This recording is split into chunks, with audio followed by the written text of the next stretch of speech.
What's good? It's Skano. So there's a case going on right now out of Cincinnati. This guy, Rodney Hinton Jr., his son was shot and killed by police, you know, during an invasion. I get the vehicle was stolen. Dude crashed out the son. This man, Rodney's son, crashed out the whip, jumped out, as it said in the police report.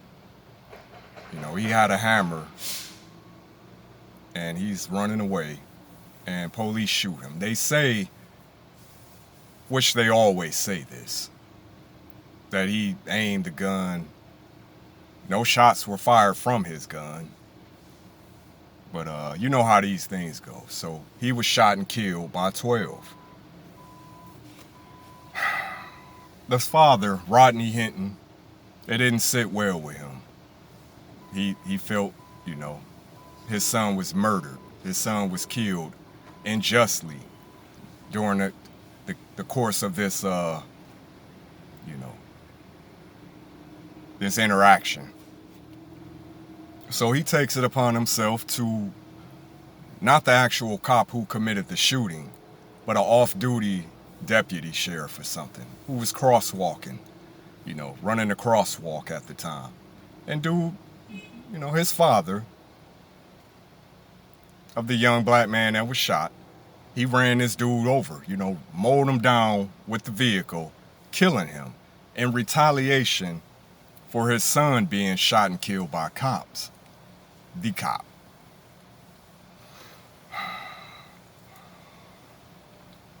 Now, there's two aspects to this story as far as I'm concerned. It's the aspect of things coming full circle, because we know how many times 12 has gotten away with, murdering blacks and minorities for unjust reasons, extreme excessive force in many cases, and they get off on that. In this case, I'm not saying I believe it. Listen, you committing a crime, you fleeing police, this is street shit 101. Anything can happen to you at that point. Anything can happen to you once you interact with police, let alone running from them. Am I saying you should be shot for that shit? No. And that's everyone's argument. Well, at least on one side. And I'm getting to that. Because we always pick and choose sides based on race in this country. It don't matter what the narrative is, what the truth is. We start siding up based on race. So,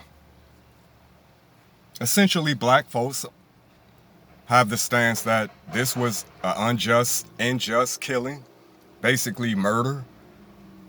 And a court of law, that ain't flying, and we know this. And that's what leads to the frustration and the rage that caused his father to crash out the way he did. And people saying he didn't even kill the cop, it don't matter. He just wanted to kill a cop. You know what I'm saying? And maybe y'all start understanding, I believe this is his mind frame. Maybe y'all will be a little bit more cognizant, a little bit more, maybe. If people start crashing out on these cops. But we all know that that's not the way things work in this country. We resort to violence, they just, return violence in kind, and they ratchet it up some levels. So I understand this dude's pain, but I have to ask this, man.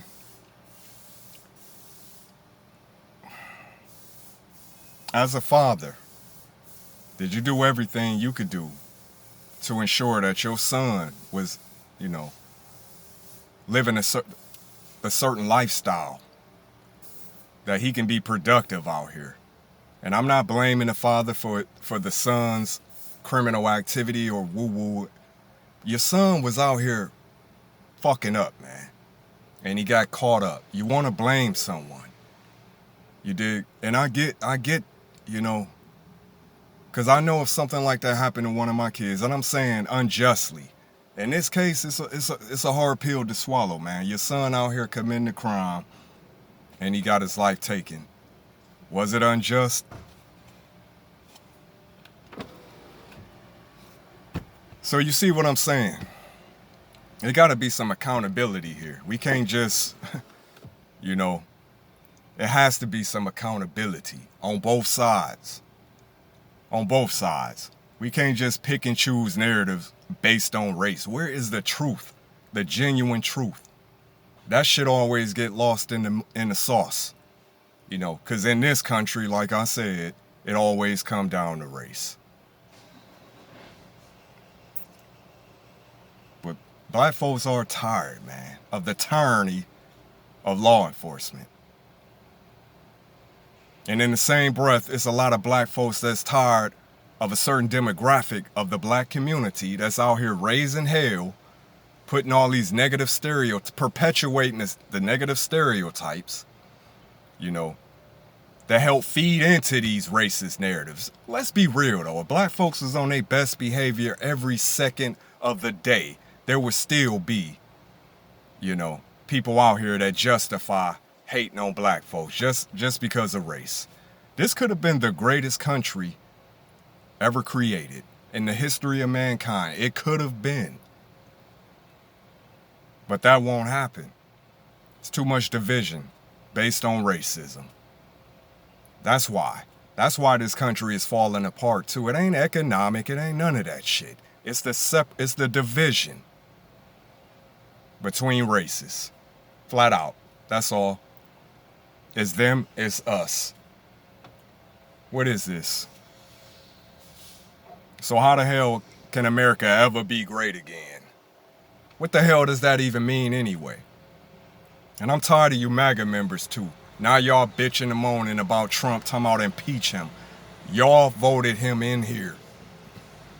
And this was what happens when you base your ideology on race and hate. This is y'all karma, so shut the hell up. You know? Dinner is served, eat it up. 216 Skano, you already know.